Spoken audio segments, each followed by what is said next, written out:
Do you think there's a need for both the delivery and the receptor to upgrade themselves? Because there's a sense that even the deliverer of a message, no matter how true it may be, if they're able to make it not more digestible in a, I don't mean in a watered down way. I mean in a way that is not agitating, but truly impactful. Well, definitely. I mean, you don't want to wield the truth as a weapon more than necessary. You know, and people might say, well, I hurt your feelings, but I was only telling you the truth. It's like, you might have been telling the truth at one level of analysis and lying like mad at another, because maybe your motivation was to hurt and you figured out how to use something that was nominally true as your weapon. And so at the very narrow level of analysis, semantically, what you said was true, but in the broader context, no, you're just a sadist. And so there are technical approaches that to some degree that are coded in the law. So for example, if you're defending yourself, you're entitled to use something approximating minimal necessary force. And that's a good maxim for communication. You know, you want to deliver a corrective message in the most constrained possible manner. There's ways of doing this. So for example, if you have an employee and they've made a mistake, you want to bring up the mistake primarily so it's not repeated. And so one of the ways of buffering that is to bring the person in and to say, look, here's a bunch of things you're doing right. And we don't have a global problem. But in this specific case, here's what you did. This was the consequence, and this is what you could have done to do it differently. And then you close it by reiterating the fact that, you know, having said that, I have confidence, for example, that you'll rectify this error, and people make mistakes, and the real issue here is whether you take responsibility for it and rectify it, and then the person can learn without being demolished, without being demoralized. And that's also a very good thing to do to yourself. Like if you see that you've made a mistake and you're guilty as hell and tearing yourself apart, you want to approach it with the presumption of innocence. It's like, don't assume you're any more terrible than you have to assume. Okay, then do the analysis and figure out what's the minimal transformation you can make that will suffice. This is also a good principle when you're arguing with, maybe you're upset with your partner, your wife or your husband. It's incumbent on you to figure out what you want, like what would satisfy you. Okay, so you have a problem with me. I wasn't properly appreciative for the efforts you made when you were preparing dinner. I was dismissive of it. It's like, okay, what is it that you wish I would have said? The person might say, well, if you loved me, you'd know that. It's like, yeah, but I'm stupid. So I need to know, what words should have I used that would have encouraged your efforts in that regard? And then the person can tell you, and then you can say the words. And you have to understand that there's going to be a certain falseness about that the first time that it happens, but it's something you can get good at over time. You may have to teach your partner how to reward you properly. And they maybe be pretty bad at it the first 10 times, and that might be annoying to you and them, and even false. But you can practice it, and it's worth practicing. Yes. So, yeah, I read something similar to what you're saying in terms of how to give proper feedback. And it was in a book called The Culture Code by Daniel Coyle. And he talks about a 3-step method that the first thing you do is you share that we have high standards here, because you don't want to live in a world of low standards. You don't want to drop your company standards. So you remind the person you're speaking to, we have high standards here. We have high goals. And the second thing you do is you say to that person, and I believe you can get there. Yeah.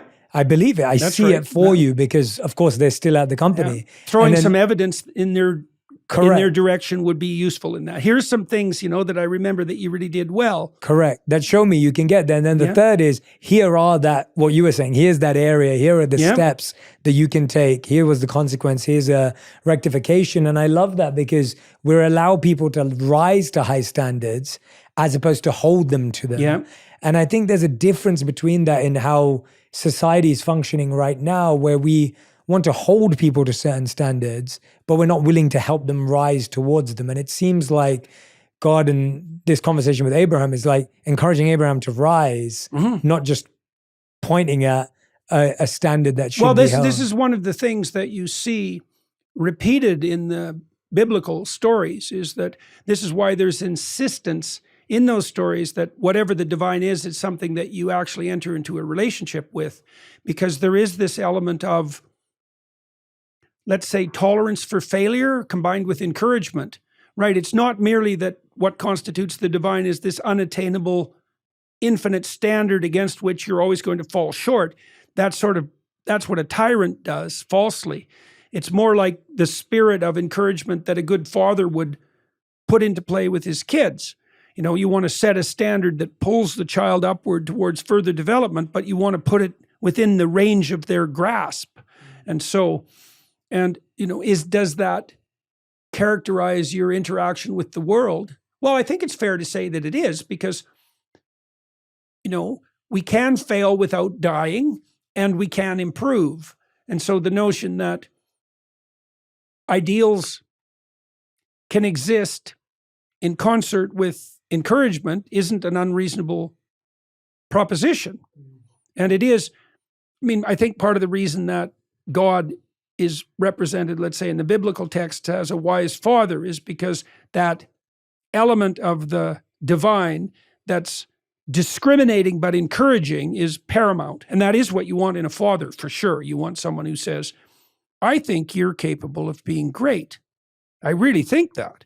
And here's some evidence that you've provided that might be the case. But given that I believe that you're capable of that, I'm not going to let you get away with any deviation from that would be finally counterproductive.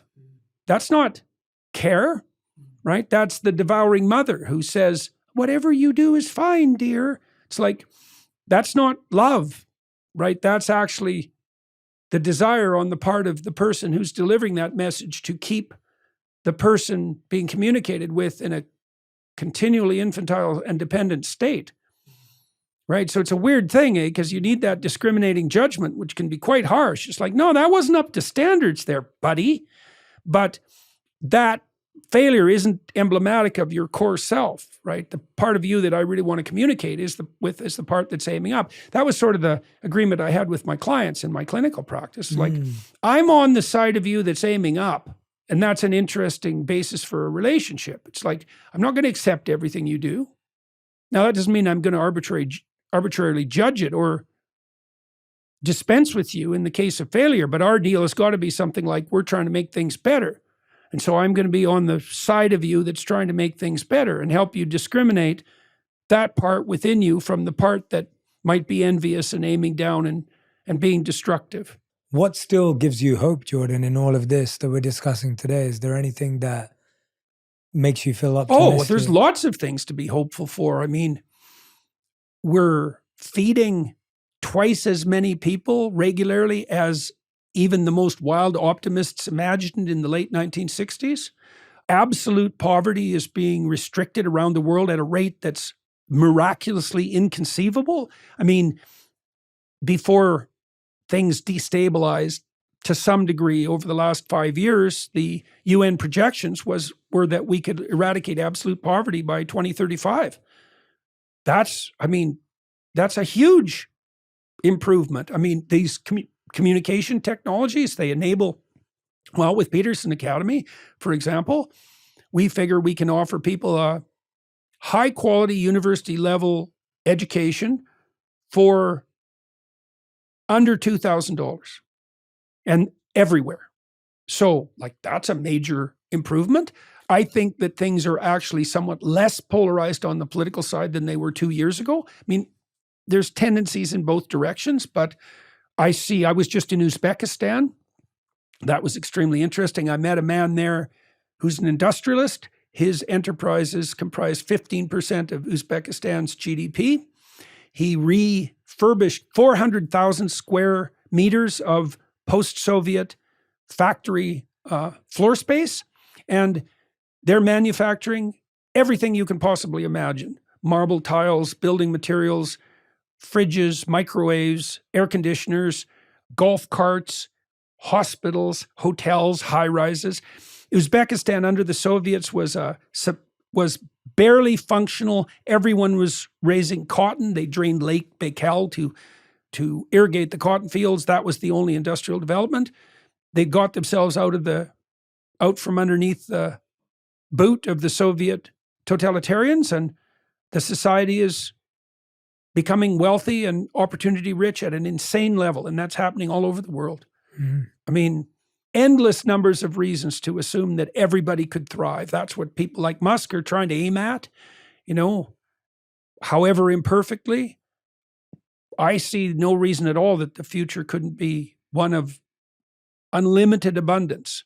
There's going to have to be a transformation in ethical orientation to go along with that, because there's no difference between the ability to generate genuine wealth and ethical conduct. Those are the same thing. That's the life more abundant that's promised by the divine in the Old Testament stories, for example.